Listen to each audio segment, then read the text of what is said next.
The Patriot Party holds together party ranks to elect Abel Tirado, while the Constitutionalists work hard, raising Cain.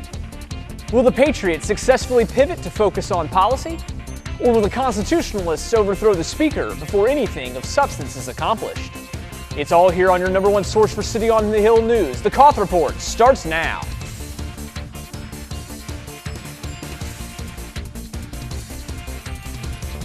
Good evening, everyone. I'm Joel Reedy, and you're watching the COTH Report for July 22nd, 2015. The Constitutionalists did their best to reward the Patriot overconfidence today by beating them in the Speaker elections, but the Patriots held together and deflated the Constitutionalists' hopes like so many underinflated footballs. Tonight, Anthony Rollins brings us a report on the Patriot shift to policy and the hopes for Speaker Tirado.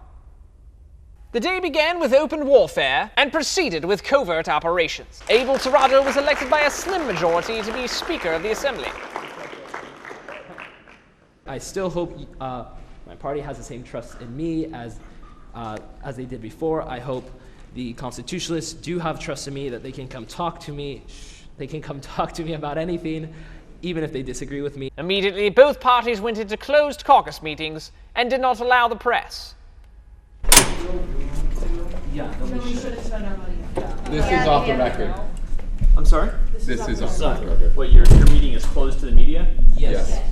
Oh, okay, so you don't want to talk to us?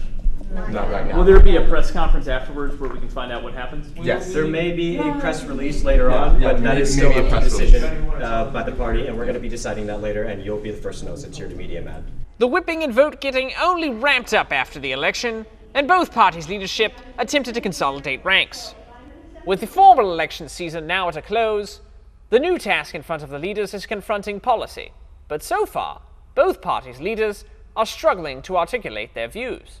In a rather unfortunate turn of phrase, Assemblyman Rutledge ended up expressing his support for human trafficking today. Obviously, both parties do want to support human trafficking. I believe that support human trafficking. CBC News reached out to Speaker Tirado and offered to interview him on his ideas, but he declined, as did his policy analyst and several leaders for the Patriot Party. He did, however, issue a press release saying, "I look forward to clashing with the Constitutionalist Party." However, party leader Ganaj finally agreed to discuss their policy views with us. I think it was simply that that some of us were a little confused about the focus of our party, but we've settled down and we've talked about it. As the fight over the Speaker chair continues through this week, there is no doubt that policy concerns will be paramount. CBC News and its affiliates will continue to do their best to get straight answers from the candidates on these perplexing political issues. For CBC News, I'm Anthony Rollins. Well, that's your City on the Hill news for July 22nd, 2015. Join us tomorrow night to take a look at the results of resolutions and to prepare for committees in Sacramento.